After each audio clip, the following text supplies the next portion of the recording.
This your boy CJ. And this your girl RINA. And this is our baby son Clara.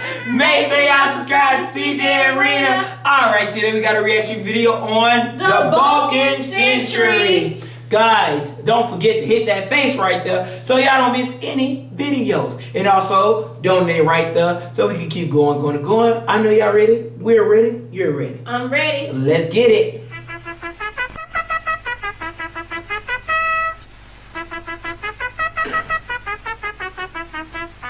Balkanization was a great word to describe what happened in Yugoslavia at the end of the 20th century. Curiously enough, it isn't the origin of the term. That came a century earlier at the outbreak of the first two Balkan Wars. That clearly wasn't the end. But where did it start? Continents are a vague categorization at best. The definitions used often say more about politics and culture than they do about geography. Europe is better described as a peninsula of peninsulas. Dozens of the suckers, big and small, infest the coast like fractals with rich natural harbours in between and expose many Europeans to the wealth of over the ocean, certainly more than most other places. It makes mastery of the water both a benefit and an imperative. That is, of course, if you're exposed to it. The Balkan Peninsula is the fattest European peninsula and is surrounded by three major mountain ranges: the Carpathians, the Balkans and the Dinarics. They create common adverse geography across the peninsula. Few plains and defensible flatlands capable of projecting power or even uniting without significant force, but enough highlands to provide habitable refuge and prevent total assimilation to any power that would force itself into these weakened and divided territories. Two notable empires did so, the Ottoman Turks and the Habsburg Central Europeans.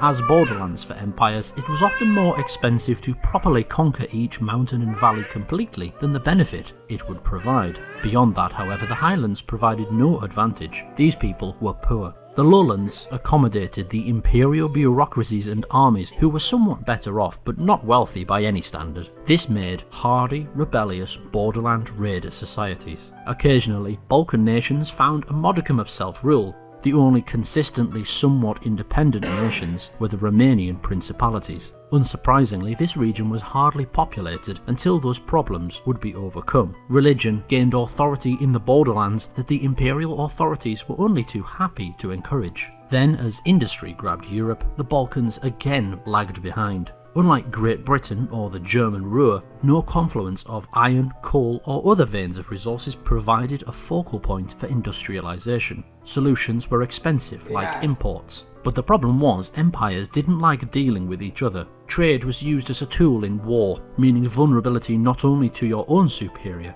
but also to that of another empire too. Balkans didn't control their own supply lines for these industrial technologies. The best natural harbours were quickly snapped up by Adriatic empires, because the Dalmatian coast has no natural hinterland with which to supply, or for retreat and defence, and any political core in the centre of the peninsula is hindered by the mountains from intervening. From Trieste to Kotor, the west coast was usually dominated by ocean-goers. Balkans remained landlubbers, save the Greeks, whose central position and ocean-going advantages in antiquity had now become their own problems. There is only one significant navigable river for any particular length, the Danube. That was controlled upriver by Austria, an empire whose control over the industrial focuses of Bohemia and northern Italy and the general favourable geography to rail networks meant they could project power around their empire and down the Danube too.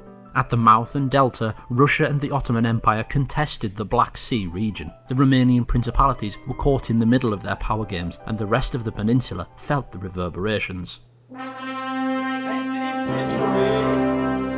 The Ottoman strategic position at the centre of Eurasia was less useful and wealth-generating after the upheaval of trade in the age of exploration. They bought off disagreeable religious minorities with self-rule, bypassing the bureaucracy and dealing directly between minorities and the Sultan. The small amount of self-rule was therefore guaranteed by tribute to the head of the Ottomans. That was until larger Christian powers came along and promised them more. Russia's victorious southward expeditions coincided with the interests of France and Great Britain in the eastern Mediterranean. The pressure exerted by the interventions in the region by these three nations gradually peeled away the Ottomans. Either direct annexations like Crimea or Cyprus, newly autonomous regions like Crete or Mount Lebanon, or promoting previously subservient or minor tributary monarchs to fully protected independent ones, like Serbia, Montenegro, Bulgaria, United Romanians and Greece. Austria even got in on the act, taking Bosnia, and later Italy took the Dodecanese. And it wasn't long before these newly independent nations started their own campaigns.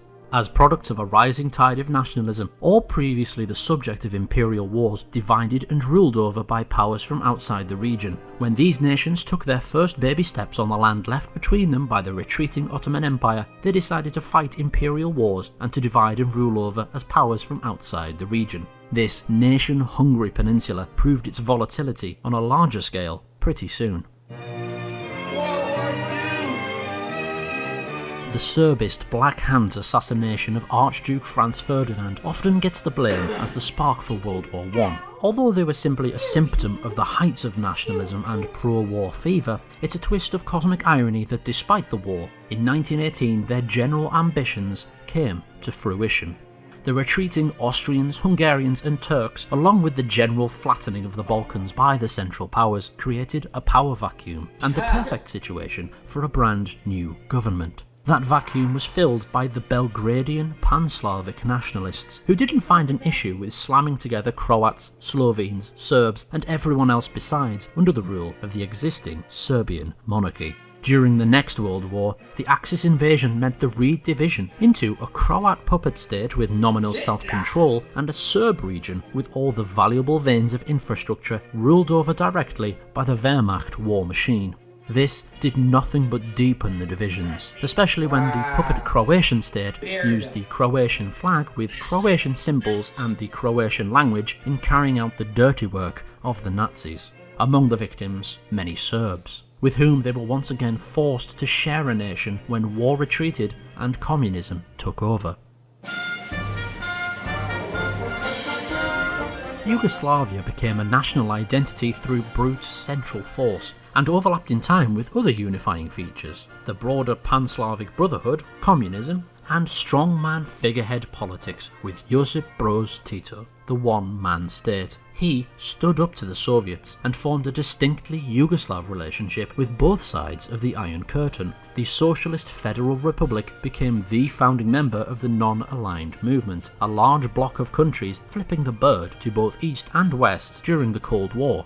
All the best revolutionary leaders have mugshots. It's a symbol of their martyrdom. That and their ideology are things to rally around, necessary for stability when all the previous century has generally been conflict. To keep all parts of Yugoslavia on side, Tito's regime imposed a federal system, whereby the republics maintained significant local control as long as national power remained in Belgrade, with the single-party state. Now where have we heard that before? Tito's power was further secured by his putting of national prestige above realpolitik. Actions to placate the nation and party from the escalating problems of economy and foreign debt that he put off indefinitely and would never have to end up facing himself. Upon his death, Tito could not be replaced by any single person. Collective leadership put the republics on equal footing with the party, and their influence only grew. These problems eventually culminated with collapses, recessions, and the retreat of communism. Exposed was this sham of a nation for what it really was, its inner workings exposed. When Belgrade could not guarantee prosperity, the republics took matters into their own hands and raised their own flags. To start with, the two Slavic nations whose history pulled their languages and cultures ever so slightly out of alignment with the rest. They pulled away relatively peacefully. A Slovene nation in the north, closer in many ways to Vienna than Belgrade, and a southern nation calling itself Macedonia and speaking about ancient Greek empires in a language resembling Bulgarian. And even then, the core that shared the majority language was divided by religion along lines of Eastern Orthodoxy, Islam and Roman Catholicism, evidence of the former empires from which Yugoslavia was built. And this isn't even to mention anything about Kosovo. Bosnia, at the centre of the core, was tied by history and ideology in knots. neighbouring communities set against each other. The desperate struggle for survival of the powers involved resemble the death throes of genocides committed by other empires in a mortal panic on their spiral into oblivion. The unimaginable brutality committed nominally in the preservation of their nation state was something we unfortunately see all too commonly. Man, 3 million.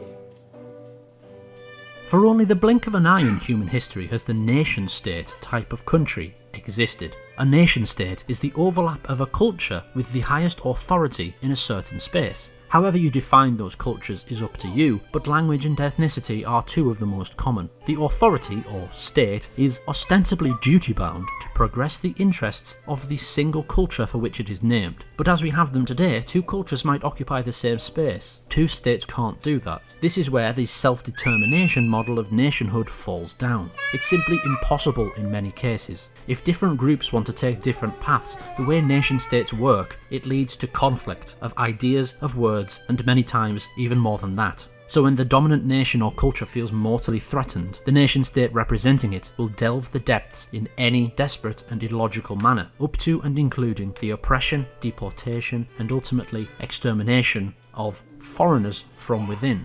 Nationalism isn't the only precipitator of genocide, but it's one of the most common and brutal in the age of the nation-state. Nationalism is, although a powerful motivating force, easily used in tyranny. And the sad thing is, it used to work, but for some reason people don't seem to like genocide anymore. In the 20th century, the amount of people killed by their own governments was more than by all wars combined. Genocide is a disease on a civilizational scale that kills the body in which it appears. Here are 7 risk factors. Most happen during wars. They also happen to a minority group to whom the dehumanization process has been applied.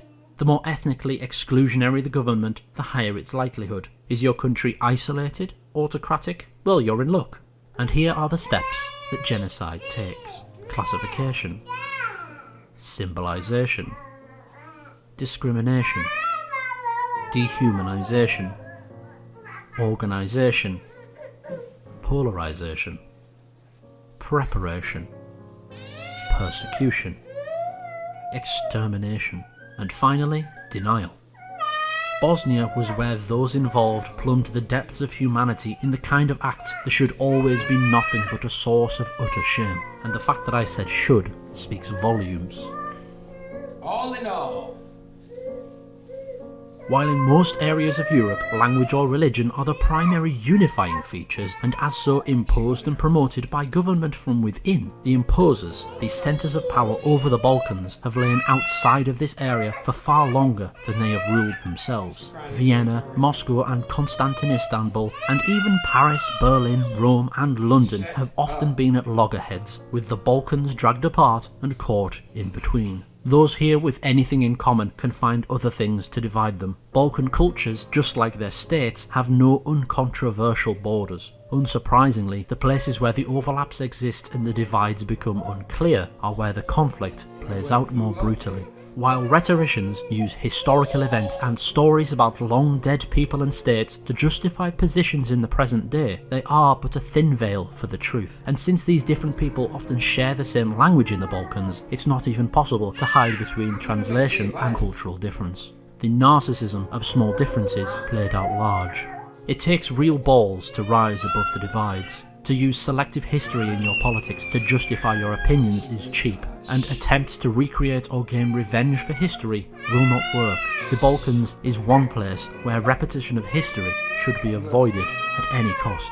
After all, an eye for an eye will make the whole world Balkanize. This was a nice video. Wow, that was Learned nice. a lot about the Balkans. Guys, I just want to, before we have our conversation, I just want to say, we have somebody who's a little loud, so that's why y'all may have not heard us talking the whole video, but we were saying some stuff, but she was a little louder than us, so we tried to minimize it so y'all can hear the video. Almost like that. You're done? Yes?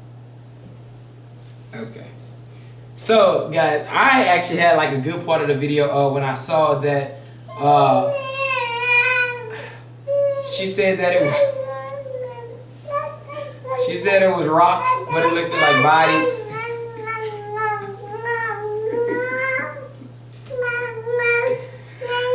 Go ahead. Go ahead. I lost the train of thought.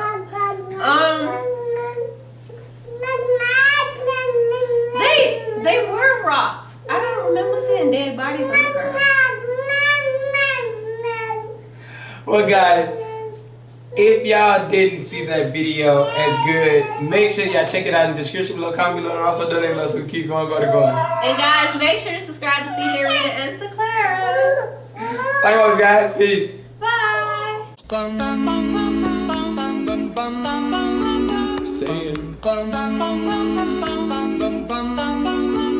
Mr. Sandman, bring me a dream. Make him the cutest that I've ever seen.